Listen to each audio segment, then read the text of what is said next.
Por ordem do Senhor, o mordomo pusera novamente a mesa e colocara um pouco mais alto e no meio, coberto de um tapete, sobre o qual estendera uma toalha vermelha, e em cima desta outra branca, bordada a crivo.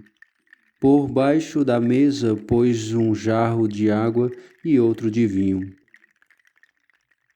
Pedro e João, indo à parte da sala onde era o forno do Cordeiro Pascal, buscaram o cálice que haviam trazido da casa de Seráfia. Transportaram-no solenemente dentro do invólucro. Eu tinha a impressão de que a carregavam um tabernáculo. Colocaram-no sobre a mesa diante de Jesus. Havia também um prato oval com 3 pães ázimos, brancos e delgados, marcados com sulcos regulares. Eram por estes divididos em 3 partes, no sentido da largura e no duplo de partes da largura, no sentido do comprimento.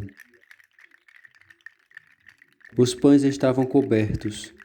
Jesus já lhes fizera ligeiras incisões durante a ceia pascal para parti-los mais facilmente e pusera por baixo da toalha a metade do pão partido no banquete pascal. Estavam também sobre a mesa um cântaro de água e outro de vinho, como também 3 vasos, um com óleo grosso, outro com azeite, o terceiro vazio e mais uma espátula. Desde os antigos tempos reinava o costume de partir o pão e beber do mesmo cálice no fim do banquete. Era sinal de fraternidade e amor, usado por ocasião de boa-vinda e despedida. Creio que há alguma coisa a este respeito também na Escritura Sagrada. Jesus, porém, levou este uso à dignidade do Santíssimo Sacramento.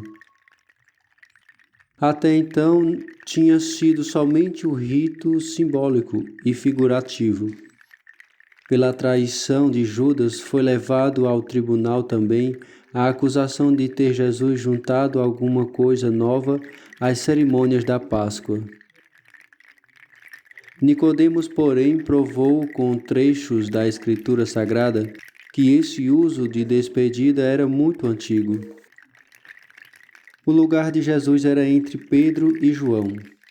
As portas estavam fechadas. Tudo se fez com solenidade misteriosa. Depois de se haver tirado do cálice o invólucro e levado à parte separada da sala, rezou Jesus falando num tom solene. Vi que lhes explicava todas as santas cerimônias da última ceia.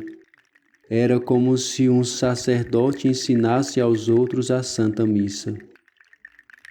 Em seguida, tirou da bandeja em que estavam os vasos um tabuleiro corrediço, tomou o pano de linho que cobria o cálice e estendeu-o sobre o tabuleiro.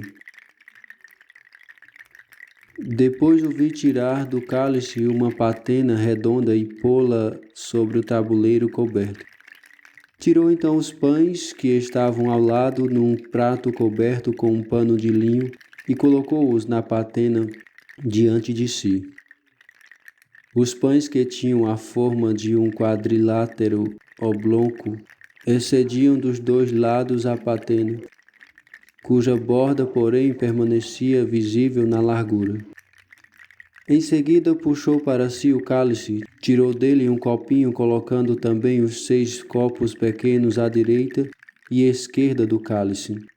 Depois, benzeu o pão ázimo e creio também os óleos que estavam ao lado, levantou a patena em que estavam os pães ázimos com ambas as mãos, olhou para o céu, rezou e ofereceu a Deus. Pôs a patena no tabuleiro e cobriu-a.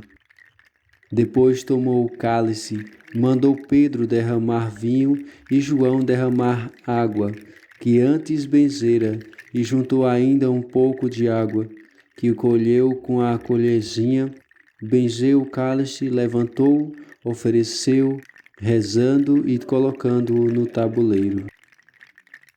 Mandou a Pedro e João derramarem a água sobre as mãos por cima do prato em que anteriormente foram postos os pães ázimos, e tirando a colherzinha do pé do cálice, apanhou um pouco da água que lhe correra sobre as mãos e espargiu-a sobre as mãos dos dois apóstolos.